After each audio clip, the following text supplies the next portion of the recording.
ನಾವು ಪೂಜೆ ಇಲ್ಲೇ ಮಾಡಿದ್ವಿ. ಯಾಕಪ್ಪ ಅಂತಂದ್ರೆ ಇನ್ನೂ ಸ್ವಲ್ಪ ಗೊಂದಲದಲ್ಲಿದ್ದಾರೆ. ಯಾಕಂತಂದ್ರೆ ಬಹಳಷ್ಟು ದೂರ 4-5 ಕಿಲೋಮೀಟರ್ ದೂರ ಆಗತ್ತೆ.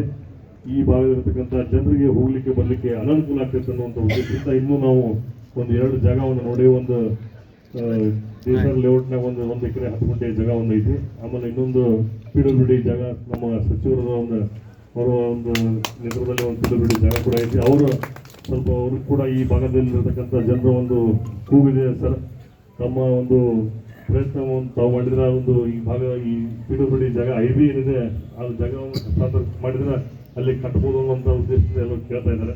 ಅದನ್ನು ಆ ಹಂತದಲ್ಲಿ ಬರೋದಿದ್ರೆ ನಾನು ದಯವಿಟ್ಟು ಮಾಡಿಕೊಡ್ಬೇಕಂತ ತಮ್ಮಲ್ಲಿ ನಾನು ಈ ಜನರ ಪರವಾಗಿ ನಾನು ತಮ್ಮಲ್ಲಿ ವಿನಂತಿಯನ್ನು ಮಾಡ್ತೇನೆ. ಈಗಾಗಲೇ ನಾವು ಏನಕ್ಕೆ ಕೇಳಿದ್ರು ಕೂಡ ನಮ್ಮ ಮಾನ್ಯ ಸಚಿವರು, ಜಿಲ್ಲಾ ಉಸ್ತುವಾರಿ ಸಚಿವರಿಗೂ ಸಾಕಷ್ಟು ನಮಗೆ ಈ ಭಾಗದಲ್ಲಿ ಅನೇಕ ಕಾಮಗಾರಿಗಳಿಗೆ ಅನುಕೂಲವನ್ನು ಮಾಡಿದ್ದಾರೆ. ವಿಶೇಷವಾಗಿ ಹೇಳ್ತಾ ಹೋದರೆ ಸಮಯ ಸಾಲಲ್ಲ. ಒಂದೇ ಒಂದು ಮಾತು ಹೇಳ್ಬೇಕಂತಂದ್ರೆ ಇಡೀ ನಮ್ಮ ಕರ್ನಾಟಕ ರಾಜ್ಯದಲ್ಲೇ ಬಹುಶಃ ಅಂಗನವಾಡಿ ಕ್ಷೇತ್ರವನ್ನು ಹೊರತುಪಡಿಸಿದರೆ ಹೆಚ್ಚಿನ ಅನುದಾನವನ್ನು ನೀಡತಕ್ಕಂಥ ಕ್ಷೇತ್ರ ಯಾವುದಾದ್ರೂ ಇದ್ರೆ ಅದು ಸವದತ್ತಿ ನಮ್ಮ ಕ್ಷೇತ್ರ ಅಂತ ಹೇಳಲಿಕ್ಕೆ ಬಯಸ್ತಿದೆ.